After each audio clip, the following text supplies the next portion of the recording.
Hello प्यारे दोस्तों, कैसे हैं? आई होप सभी अच्छे होंगे। आप सभी का PPGS यूट्यूब चैनल के अंदर आपका हार्दिक अभिनंदन, हार्दिक स्वागत है। जय श्री कृष्णा। तो आज हम शुरू करते हैं आधुनिक इतिहास के अंदर एक टॉपिक, आधुनिक इतिहास की सीरीज जो हमने शुरू कर रखी है उसमें आज हम बात करते हैं डायरेक्ट एक्शन डे, प्रत्यक्ष कार्यवाही दिवस। आज हमारा टॉपिक है। एक एक टॉपिक को, एक एक वीडियो को हम लगातार पिछले वीडियो से रिलेटेड करते हुए चल रहे हैं। तो सबसे पहले हम डायरेक्ट एक्शन डे से पहले भूमिका समझते हैं। 1905 का बंगाल विभाजन। देखिए, आपको पता है कि 1905 में बंगाल का विभाजन कर दिया गया था, और बंगाल का जो विभाजन किया गया था उससे मुख्य कारण अंग्रेजों ने बताया था कि हम प्रशासन को अच्छा करना चाहते हैं, और वास्तविकता में उस समय अंग्रेजों के द्वारा डिवाइड एंड रूल अर्थात फूट डालो राज करो के बीज बोए गए थे। उसके बाद बंगाल विभाजन 1906 के अंदर मुस्लिम लीग की स्थापना होती है। 1906 मुस्लिम लीग।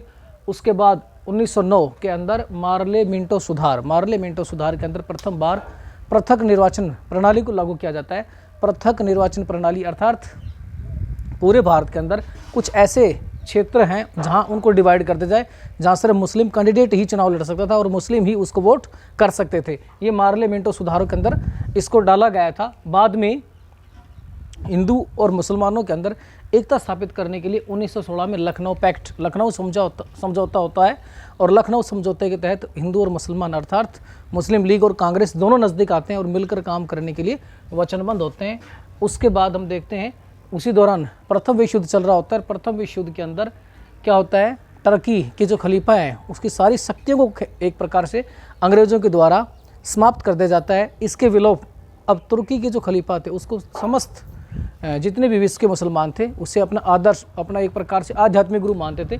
मुसलमान इस चीज़ से नाराज़ हो जाते हैं, और उस समय मुसलमानों के द्वारा जो खिलाफत आंदोलन चलाया जाता है उसमें कांग्रेस भी बढ़ चढ़कर भाग लेती है और हिंदू और मुसलमान एक नज़दीक आते हैं। नेक्स्ट है 1935 का अधिनियम। इस 1935 के अधिनियम के तहत चुनाव होते हैं। 1937 में इन चुनाव में मोहम्मद अली जिन्ना और मुस्लिम लीग की करारी हार होती है। तब उनको ये समझ में आता है कि अगर हम यहाँ पर रहेंगे एक प्रकार से तो हम कभी भी इलेक्शन के अंदर कांग्रेस को हरा नहीं सकते।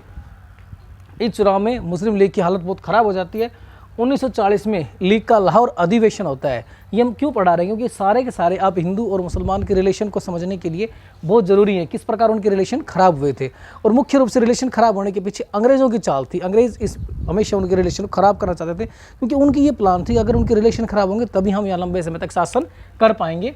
1940 में लीग का अधिवेशन लाहौर में होता है, और इसकी अध्यक्षता मोहम्मद अली जिन्ना करते हैं। उनके द्वारा ये कहा जाता है कि जो मुस्लिम बहुल क्षेत्र हैं, नॉर्थ वेस्ट का क्षेत्र है और ईस्टर्न जो भारत है, उसको मिलाकर एक नया राष्ट्र पाकिस्तान का निर्माण करना चाहिए। उसके बाद 1946 में कैबिनेट मिशन भारत आता है, और इस कैबिनेट मिशन के तहत बहुत सारी बातें रखी जाती हैं। उन पर हम डिस्कस नहीं करेंगे, उनका वीडियो अलग बना रखा है। लेकिन मुख्य रूप से भारत के प्रांतों को category A, category B, category C में डिवाइड कर दिया जाता है।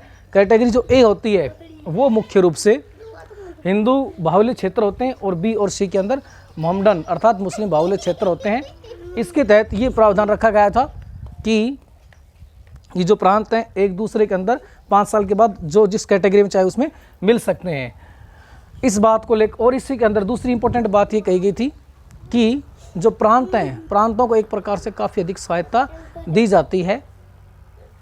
इस बात का कांग्रेस पार्टी विरोध करती है।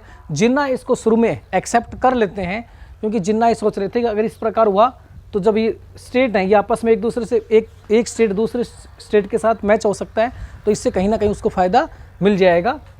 लेकिन बाद में जब इसके तहत संविधान सभा के चुनाव होते हैं, उसके तहत मुस्लिम लीग की बहुत करारी हार होती है, और फिर जिन्ना भी इसको एक्सेप्ट नहीं कर पाते हैं। लेकिन चूंकि कांग्रेस इस इलेक्शन में पूर्ण बहुमत के साथ जीत के आती है, इसलिए अंतरिम सरकार बनाने के लिए पंडित जवाहरलाल नेहरू को आमंत्रित किया जाता है। अब जैसे पंडित जवाहरलाल नेहरू को इनवाइट किया जाता है, इस चीज़ से मुस्लिम लीग को एलर्जी हो जाती है। वो इससे बहुत इसका विरोध प्रदर्शन करते हैं कि हमें इसके अंदर नहीं बुला रहे हैं। और मोहम्मद अली जिन्ना जुलाई के अंदर ये घोषणा करते हैं कि अगर हमें पृथक राष्ट्र अर्थात पाकिस्तान नहीं मिला तो हम 16 अगस्त 1946 को डायरेक्ट एक्शन डे मनाएंगे।